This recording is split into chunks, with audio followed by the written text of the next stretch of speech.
Λοιπόν, και συνεχίζουμε όπως σας υποσχέθηκα και όπως κάθε εβδομάδα κάνουμε μετά την ενότητα των τεχνών με τον αγαπημένο μας γιατρό, τον πλαστικό και επανορθωτικό χειρουργό, τον κύριο Νεκτάριο Ντουντουλάκη, που είναι εδώ σήμερα και θα μιλήσουμε για κάτι πολύ ευαίσθητο, πολύ γλυκό, κάτι πολύ σπάνιο και κάτι το οποίο λίγοι αγγίζουν, τουλάχιστον να το συζητάνε στην τηλεόραση και να πληροφορούν τον κόσμο για αυτό. Αλλά επειδή αυτά τα περιστατικά είναι μέσα στη ζωή μας και όλα πρέπει να τα συζητάμε, θα μιλήσουμε σήμερα για κάτι πολύ ιδιαίτερο, αφού πρώτα σας χαιρετήσω. Καλώς ήρθατε, γιατρέ μου. Ευχαριστώ πάρα πολύ που είστε εδώ και σήμερα. Εγώ σας ευχαριστώ που με καλέσατε. Και ευχαριστώ πάρα πολύ για τις υπέροχες ενότητες που κάναμε. Ξέρετε πώς νιώθω? Ενώ τα θέματα όλα άπτονται της επανορθωτικής και πλαστικής χειρουργικής, όλα αυτά τα οποία συζητάμε κάθε φορά νομίζω ότι είναι πρώτα απ' όλα συναισθηματικού περιεχομένου. Συνάδουν άρρηκτα με τον τομέα σας. Η πλαστική χειρουργική είναι η ειδικότητα που δίνει χαρά. Είναι μια επιστήμη η οποία ασχολείται με όλο το σώμα. Είναι από τις λίγες επιστήμες, ιατρικές επιστήμες, οι οποίες ασχολούνται με όλο το σώμα. Αυτό το τονίζω για να δείξω το βαθμό δυσκολίας που μπορεί να έχει ως επιστήμη. Βεβαίως. Και να αναδείξω ότι πέρα από το επαναρθωτικό κομμάτι, ακόμα και το αισθητικό που είναι κάπως, πολλοί κόσμος το βλέπει με πολύ ιδιαίτερο φίλτρο, ουσιαστικά μπορεί και δίνει χαρά.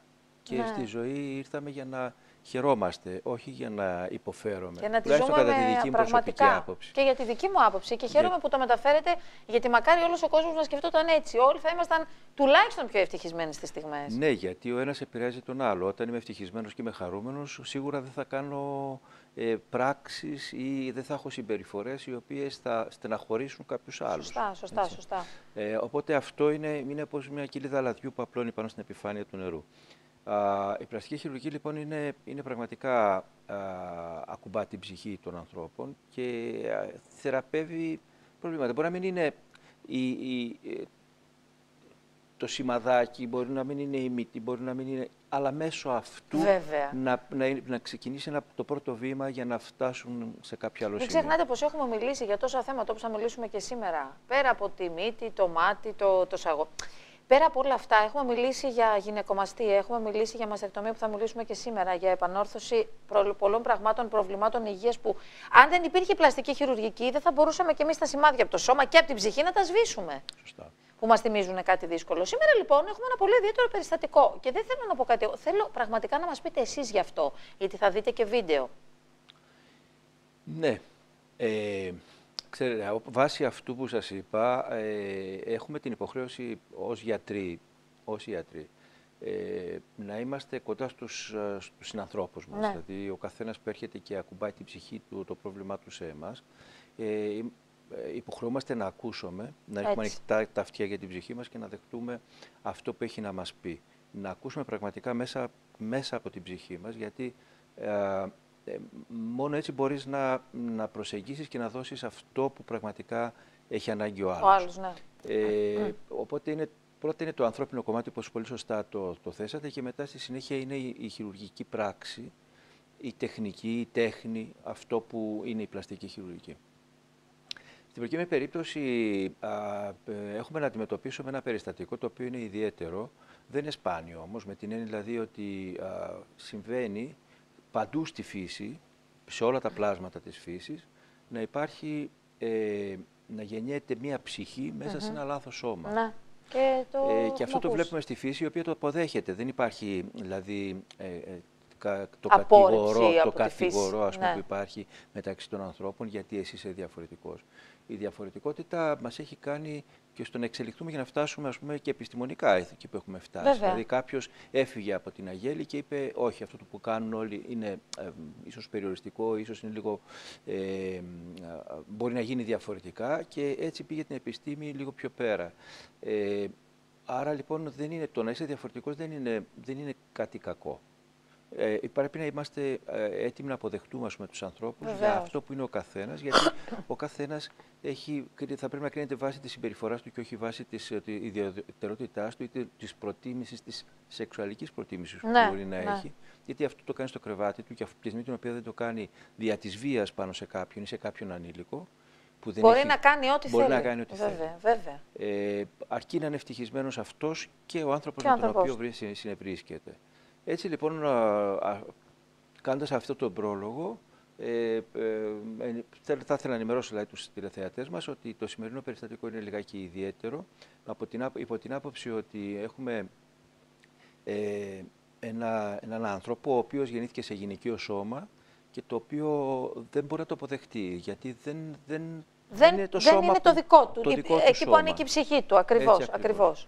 Οπότε σε αυτόν τον άνθρωπο η πλαστική χειρουργική έρχεται να του δώσει τη λύση για να μπορέσει να αποδεχτεί το δικό του το σώμα. Το δικό του το σώμα, επαναλαμβάνω, που είναι ο ναός της ψυχής του, που είναι το μόνο πράγμα που μας ανήκει επί της ουσίας, γιατί είναι αυτό που μας κουβαλάει αυτό που είμαστε, και όταν σταματήσει να λειτουργεί αυτό, φεύγουμε για κάπου αλλού. Ναι.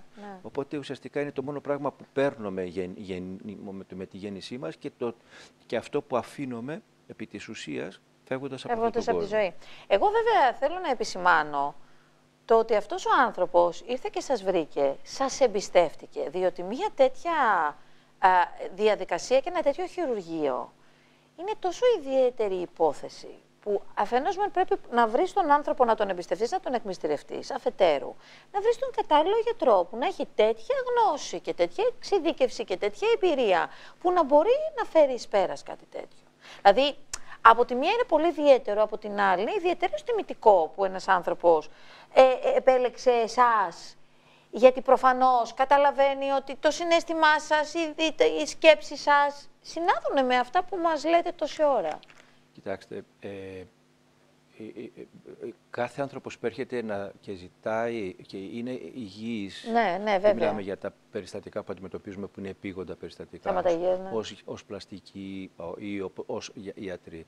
Αλλά κάποιος που έρχεται υγιής και σου αποθέτει τις προσδοκίες του, οποιοδήποτε σου κάνει τη τεράστια τιμή να σου δώσει το σώμα του, αξίζει το σεβασμό. Εδώ βέβαια είναι άνθρωποι οι οποίοι έχουν υποστεί bullying, είναι άνθρωποι οι οποίοι έχουν υποστεί κακοποίηση, είναι άνθρωποι οι οποίοι παλεύουν με την αποδοχή, είναι άνθρωποι οι οποίοι έχουν κατακριθεί πάρα πολύ από το κοινωνικό σύνολο. Ίσως και μέσα στην οικογένειά τους, υπάρχουν άνθρωποι οι οποίοι τους έχουν διαγράψει όταν έμαθαν, ότι προτιμάνε στο κρεβάτι τους να κάνουν κάτι διαφορετικό από αυτό που όλοι οι άλλοι προτιμούν.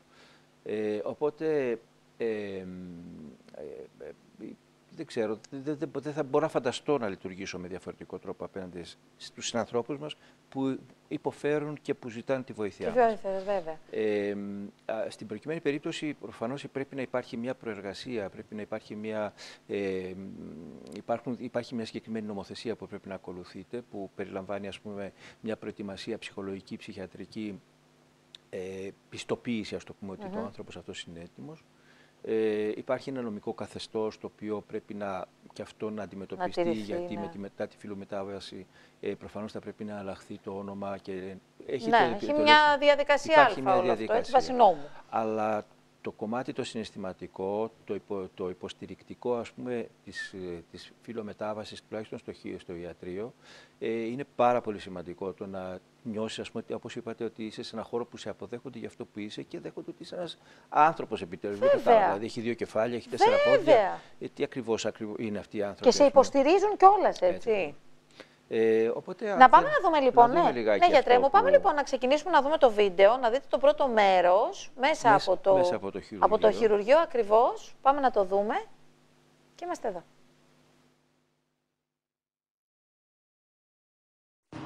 Τώρα, γεια σας.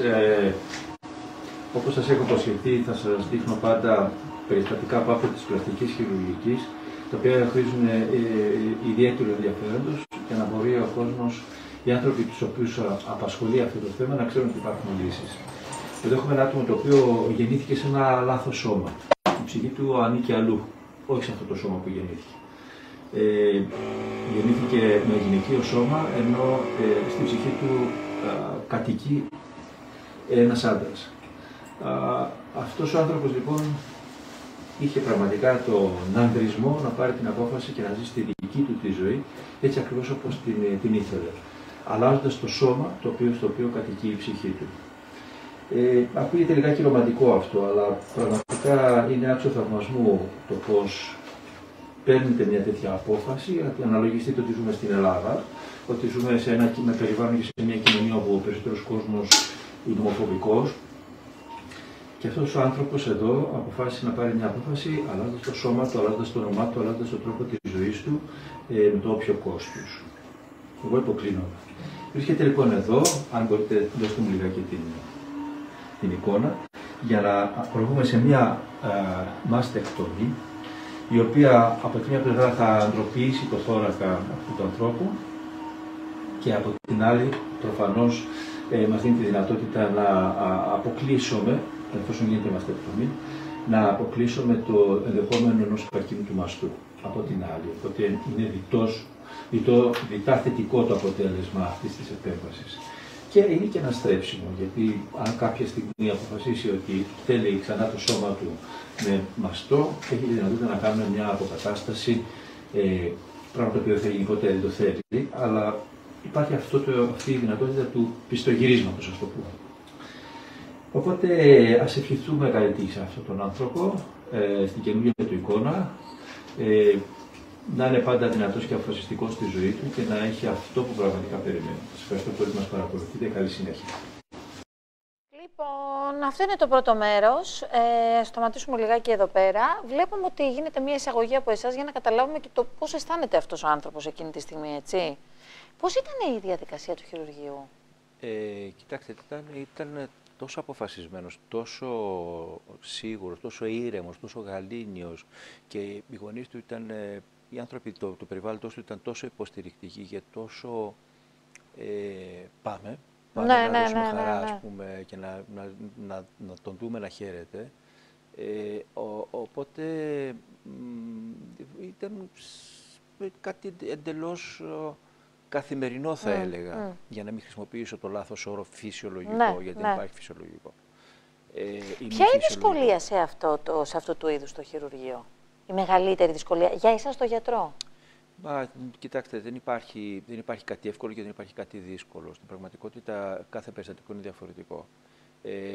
Και εδώ χρειάζεται να αντιμετωπίσουμε πάλι ανάλογα με το σωματότυπο, ανάλογα με το μέγεθος του μαστού, ανάλογα με το μέγεθος της θηλής, ανάλογα με τι ελαστικότητα υπάρχει στους ιστούς, χρειάζεται να αντιμετωπίσουμε με διαφορετικό τρόπο το κάθε περιστατικό. Πολλές φορές, ας πούμε, επειδή υπάρχει και τεράστια διαφορά μεταξύ του ενός μαστού και του άλλου, αντιλαμβάνεστε ότι ακόμα και στο ίδιο άτομο μπορεί να χρειαστεί να αντιμετωπίσουμε, να έχουμε μια τελείως διαφορετική προσέγγιση, που όμως αισθητικά θα δώσει το ίδιο αποτέλεσμα. Και αυτό μπορεί να είναι σχεδόν πάντα είναι μια πρόκληση. Σε ποια διαδικασία, δηλαδή κάνατε ουσιαστικά τη μαστεκτομή και βρίσκεστε σε κάποιο... Είναι δύσκολη η φυλλομετάβαση. Πόσο χρόνο απαιτεί να γίνει, να ολοκληρωθεί? Κοιτάξτε, είναι χρόνια αυτό το πράγμα. Αυτό πήγα να πω. Γιατί ο κόσμος δεν το ξέρει. Εμείς το λέγαμε πριν. Κάποια χρόνια παρακολούθησης για να το αποδεχτεί η πολιτεία. Πολυκατοικία. Και η πολυκατοικία και η πολιτεία. Γιατρέ, καλά το είπατε. Ναι, χρειάζεται πολύς χρόνος όσον αφορά αυτό, γιατί οπωσδήποτε είναι μια απόφαση που ειδικά στους άντρες δεν έχει επιστροφή. Ναι, βέβαια. Οπότε είναι μια απόφαση που χρειάζεται να υπάρχει να είναι βέβαιος. Να υπάρχει υπόβαθρο, να είναι βέβαιος ο άνθρωπος ο οποίος προβαίνει σε μια τέτοια, σε μια αλλαγή φάση της ζωής του, να είναι σίγουρο ότι γνωρίζει, ότι είναι πεπισμένος, δεν το κάνει από αντίδραση, δεν το κάνει για χύψη λόγους. Και αυτό είναι σωστό, θεωρώ ότι είναι σωστό. Από την άλλη πάλι, η επέμβαση σαν επέμβαση, η συγκεκριμένη επέμβαση έχει τις ιδιαιτερότητές της, γιατί γίνεται μεν η μαστεκτομία, αλλά πρέπει να αφαιρεθούν το σύμπλεγμα θηλής θηλαίας άλο από τον μαστό, το μαστεκτομημένο μαστό, να μείνει ουσιαστικά μονάχα το δέρμα αυτής της περιοχής, και το οποίο, αφού γίνει η μαστεκτομή και δημιουργηθούν οι όγκοι ενός αντρικού στήθους, να τοποθετηθούν οι θηλές, οι προηγούμενες, στο μέγεθος που αναλογεί. Οι προηγούμενες στο μέγεθος που αναλογεί σε ένα αντρικό σώμα. Γιατί συνήθως οι θηλές οι γυναικείες είναι πολύ πιο μεγάλες από τις αντρικές. Οπότε τεχνικά είναι ένα περιστατικό, μια επέμβαση η οποία έχει αρκετές προκλήσεις, ας το πούμε. Υπάρχουν διάφοροι τρόποι όμως για να το κάνεις αυτό το πράγμα και επειδή αυτά τα άτομα ξεκινούν να παίρνουν και ορμόνες ήδη από καιρό, η τριχοφυΐα αναπτύσσεται, οπότε ακόμα και κάποιες τομές, ας πούμε, οι οποίες δεν μπορείς να τις κρύψεις, δεν μπορείς να τις αποφύγεις μάλλον για να τις κρύψεις, ναι, καλύπτονται από την τριχοφυΐα, η οποία δημιουργεί, ας πούμε, την αίσθηση ενός αντρικού στήθους. Ναι. Και ξέρετε, φανταστείτε, ας πούμε, να περνάτε όλη σας τη ζωή, εσείς γυναίκες ταλαιπωρείστε με τους στιθόδεσμους, ναι, γιατί σας πληγώνουν, σας τραβάνε, σας κάνουν, σας δείχνουν. Φανταστείτε όμως αυτοί οι άνθρωποι οι οποίοι πατάνε το στήθος τους, με ό,τι σημαίνει αυτό το πράγμα, στην αναπνοή τους, ναι, στην καταπίεση που δέχονται, ναι, τη φυσική καταπίεση που υποβάλλουν τον εαυτό τους, προκειμένου να μην βλέπουν την εικόνα τους στον καθρέφτη, ας πούμε, διαφορετική από αυτό που θέλουν. Μπράβο, που ονειρεύονται και που νιώθουν μάλλον. Έχουμε επιμιλήσει σε κάποιο προηγούμενη εκπομπή για τη γυναικομαστία, αυτό το πρόβλημα που αντιμετωπίζουν κάποιοι άντρες, οι οποίοι έχουν γυναικείο μαστό και δεν το θέλουν. Ναι. Γιατί είναι άντρες, νιώθουν άντρες και δεν θέλουν να έχουν γυναικείο μαστό. Οι οποίοι, ας πούμε, για χρόνια έχουν καλύψει τους καθρέφτες, έχουν ξεκρεμάσει τους καθρέφτες. Ντρέπονται ή κυκλοφορούν με μπλουζάκια αμέσως μετά από το μπάνιο, ας πούμε, γιατί δεν θέλουν να βλέπουν το στήθος τους το αντίστροφο τώρα, έτσι. Ναι. Είναι απίστευτο. Και δεν πηγαίνουν στη θάλασσα, δεν έχουν σεξουαλικές επαφές. Βέβαια, γιατί όποιος δεν το έχει ζήσει δεν μπορεί να το καταλάβει πώς νιώθει ένας άνθρωπος. Γιατί, Χριστέ μου, γιατί, ναι, για ποιο λόγο. Από τη στιγμή που γίνεται να αλλάξει αυτό και μάλιστα τόσο εύκολα και με ασφάλεια. Γιατί, πέστε μου, για ένα λόγο που να συμβαίνει αυτό. Γιατί προφανώς, γιατρέ μου, υπήρχαν κάποια ταμπού τα οποία δόξα τω Θεώ αρχίζουν και καταρρίπτονται και θεωρώ ότι και μέσα από τις ενότητες που κάνουμε και δείχνουμε τα περιστατικά. Αυτό προσπαθούμε να κάνουμε στην ουσία, έτσι. Λοιπόν, πάμε να δούμε τη συνέχεια του βίντεο. Πάμε. Εδώ έχουμε έναν άνθρωπο ο οποίος αποφάσισε ότι το σώμα στο οποίο κατοικεί η ψυχή του δεν του ανήκει, είναι ένα σώμα διαφορετικό από αυτό που θα ήθελε. Είχε το θάρρος και το σθένος να τα ανακοινώσει στο περιβάλλον του και να κάνει την επιλογή η οποία θα τον έκανε ευτυχισμένο. Και αλλάζοντας την εικόνα του σώματός του, παίρνοντας τις κατάλληλες ορμόνες, θα έχει ένα ανδροπρεπές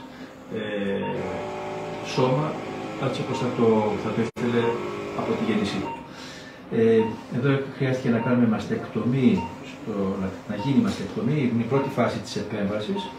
Έχουμε αφαιρέσει μπορείτε να φύγετε λίγο πιο κοντά, σας παρακαλώ. Έχουμε αφαιρέσει τον ένα μαστό, έχει γίνει υποδόρια μαστεκτομή, έχω πάρει τη θηλή ως ελεύθερο δερματικό μόσχευμα, την οποία την μετέφερα στη θέση την κανονική. Έχει γίνει μια τομή από την οποία μπόρεσα και έσκαψε και έβγαλα το μαστό, ο οποίος θα σταθεί για βιόψια. Ο άνθρωπος αυτός πλέον θα έχει σε λίγο και το δεύτερο στήθος αποκατεστημένο, όπως τον ονειρευόταν. Θα σταματήσει πια να βάζει τους επιδέσμους για να μην φαίνεται, θα ζει μια πιο ήσυχη ζωή, θα μπορεί να πηγαίνει στη θάλασσα έτσι όπως εκείνος θέλει το σώμα του. Οπότε ας το ευχηθούμε καλή ανάρρωση και προχωράμε για την επόμενη επέμβαση. Σας ευχαριστώ πολύ που μας παρακολουθείτε και να θυμάστε ότι αυτό που θέλει η ψυχή μας πρέπει να το ακολουθούμε στην οποιαδήποτε μορφή του. Και η πλαστική βρίσκεται για αυτόν τον λόγο, για να κάνει ευτυχισμένους ανθρώπους. Σας χαιρετώ και σας ευχαριστώ που μας παρακολουθείτε. Πραγματικά τέλειο. Η τελευταία πρόταση είναι αυτό που είναι η το ουσία, μήνυμα. Ας πούμε. Ναι, είναι το μήνυμα. Ναι. Να ακολουθούμε αυτό που λέει η ψυχή μας στην οποιαδήποτε περίπτωση. Δηλαδή, είτε να αλλάξουμε δουλειά, είτε να αφήσουμε έναν σύντροφο ο οποίος μας καταπιέζει, μας κάνει δυστυχισμένους, να αλλάξουμε ένα σπίτι το οποίο δεν μας αρέσει, και ας είναι το δικό μας, ας το νοικιάσουμε, να πάρουμε ένα σπίτι το οποίο να αυτό ζούμε που θέλουμε, καλά, να είμαστε ζούμε καλά, ευτυχισμένοι στην καθημερινότητά μας, γιατί είπαμε, όταν είμαι εγώ ευτυχισμένος και στο περιβάλλον μου θα μοιράσω ευτυχία. Όταν εγώ είμαι δυστυχισμένος δεν ζω καλά. Ναι.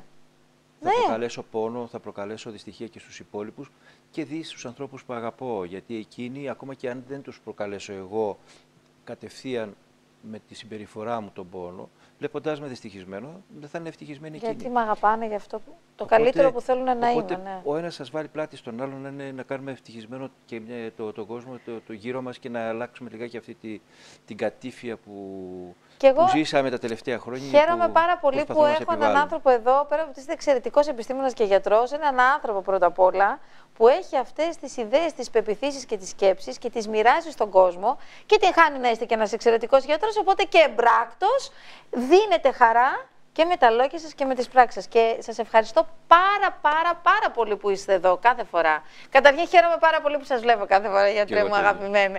Λοιπόν, την επόμενη εβδομάδα με κάτι διαφορετικό, εξίσου πολύ σημαντικό. Οι ενότητές μας είναι τόσο ενδιαφέρουσες και για τα μηνύματα, αλλά και για τις διαδικασίες που βλέπουμε. Και το ένα συνάδει και έρχεται και ολοκληρώνεται με το άλλο. Ευχαριστώ πάρα πολύ. Εγώ σας ευχαριστώ. Ευχαριστώ, γιατρέ μου. Και μετά τον εξαιρετικό κύριο Νεκτάριο Τουντουλάκη, περνάμε στην επόμενη ενότητα της εκπομπής μας.